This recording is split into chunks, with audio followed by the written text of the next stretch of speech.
안녕하십니까, 이표더입니다. 저희가 2022년 10월 11일 기준에 위험지표를 업데이트해 드리려고 합니다. 이 위험지표는 사실 저희 하우스에서 쓰고 있는 실제 글로벌 자산 배분 포트폴리오 구성을 할 때, 투자를 할 때 쓰고 있는 위험의 위치를 파악하는 방식이고요. 이런 방식에 있어서 저희가 1개월 전에 비해서 얼마나 위험이 자산들이 증가했는지를 저희가 측정을 하고 있습니다. 보시는 것처럼 대부분의 자산에서 위험이 모두가 증가했습니다. 그러니까 시장이 안 좋다는 이야기가 될 것 같고요. 그런데 특히나 보게 되면 유럽 주가와 그리고 미국 국채의 위험이 40%에 가까운 위험이 증가했다는 사실을 확인하실 수 있게 됩니다.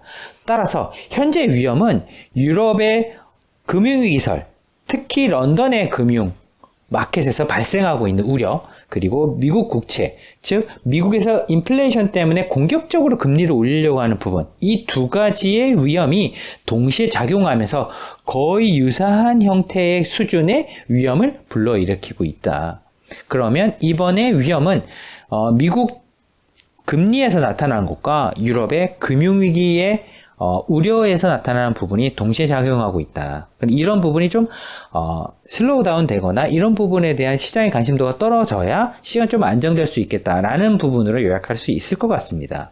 그러면 이런 축소 가능성이 높으냐라는 부분에 대해서 일단 생각을 해봐야 되는데, 저희는 일단 높다고 생각을 하고 있는 부분이 보시면 거의 90%에 가까운 극단적인 위험으로 지금 측정이 되고 있고요. 그만큼 불안하니까 이렇게 측정이 될 수 있을 것 같고, 근데 이런 부분들이 이 위험이 진짜 유용하냐라는 부분에 있어서 이게 선행지표 역할을 하느냐라는 부분이 있는데요. 저희가 실질적으로 이런 이제 위험이 높아지니까 수익률을 한번 확인해 봤는데, 미국 주식이 한 12%, S&P 500이 한 달 동안 12% 정도 빠졌고요. 미국 국채도 사실 안전자산이라고 볼 수 있는데, 이런 위험이 증가하다 보니까 약 마이너스 4% 손실이 발생을 했습니다. 금 역시도 사실 안전자산인데요. 사실 이 금도 위험이 많이 증가하다 보니까 마이너스 3%에 가까운 손실을 발생했습니다. 근데 아이러니하게도 위험이 그렇게 증가하지 않은 자산이 있었는데, 유가가 그랬습니다. 유가는 실질적으로 한 달 동안에 플러스 3%. 이익을 낸 셈인 거죠. 즉, 이런 위험 지표는 수익률의 선행지표 역할을 분명히 하고 있는 것 같습니다. 저희가 이러한 그런 가정을 가지고 지금 뭘 하고 있느냐. 저희는 이렇게 위험이 높아졌으니 두려워할 것이 아니라 좀 있으면 거의 극단적인 위험이 반영된 국채의 가격이 상대적으로 조금 더 좋아질 수 있다. 즉, 채권에 대한 투자 비중을 확대를 하고 있습니다. 그런데 저희가 사실은 영란은행한테 큰 신뢰를 좀 보내고 싶었으나 지금 약간 애매한 부분이 있는 것 같습니다.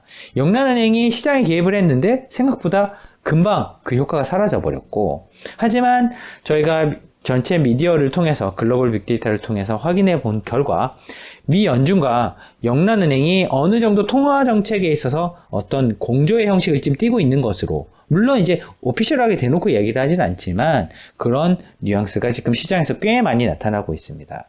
따라서 저희는 이런 오히려 미국 국채와 같은 채권에 대한 투자 비중을 확대를 하는 것을 기본적인 전략으로 삼고 있고, 저희가 이제 모델 포트폴리오를 구성하고 있는 DB 글로벌 자산 솔루션 펀드에서도 이 UH 언헤지드 돼 있는, 그러니까 달러 자체로 투자되고 있는 펀드가 1년에 플러스 한 13%, 14% 정도 왔다 갔다 하고 있는데요. 환율이 거의 대부분입니다. 사실 뭐 이렇게 잘했다고 볼 수 있는 부분은 아닌데요. 그런데 5년으로 가보시게 된다고 한다면 이 환율 수익을 빼놓고 나서도 한 40% 가까이 수익을 냈는데, 전체 수익률의 80%는 저희가 엣지를 둔 자산 배분을 제대로 한 자산에서 수익이 났었기 때문에 이번에도 그런 부분이 될 가능성이 높고, 그리고 저희가 베팅하고 있는 부분은 BOE와 페드가 이런 방향성을 가지고 있다라는 부분에 베팅을 하고 있기 때문에 저희는 크게 이번에도 좋은 수익률로 이런 채권 투자를 통해서, 채권 자산 배분의 비중을 통해서 꽤 괜찮은 수익률을 낼 것으로 예상을 하고 있습니다. 따라서 저희가 이번에 위험을 측정한 부분 중에서 사실 위험이 상대적으로 좀 떨어질 것 같다라고 생각되는 부분은 사실 채권에 있고요. 그리고 유가에서도 수익이 좀 날 수 있겠다라고 생각하는 부분이 있습니다. 그럼 저희가 지금 하고 있는 자산 배분의 포트폴리오의 성격상 아마 금리가 여기서 크게 공격적으로 올라가지 않는 이상 추가적인 손실이 크게 나지는 않을 것 같고, 반대로 좀 그런 부분들이 좀 진정된다라고 한다면 저희가 지금 들고 있는 자산들에서 꽤 좋은 성과가 날 가능성이 확률적으로 높아지는 구간으로 지금 저희가 진입하고 있다라고 보고 있습니다. 그럼 저희는 또 다음 주에 이런 핵심 자산들의 위험을 저희가 측정을 해서 공유 드릴 텐데요. 분명히 이런 위험 지표들을 활용해서 물론 위험도 회피할 수 있겠지만 실질적으로 투자 수익률을 올리는 데 있어서 이 위험 지표를 활용할 수 있는 부분도 분명히 저희가 공유 드리도록 하겠습니다. 그러면 다음 주에 뵙겠습니다. 감사합니다.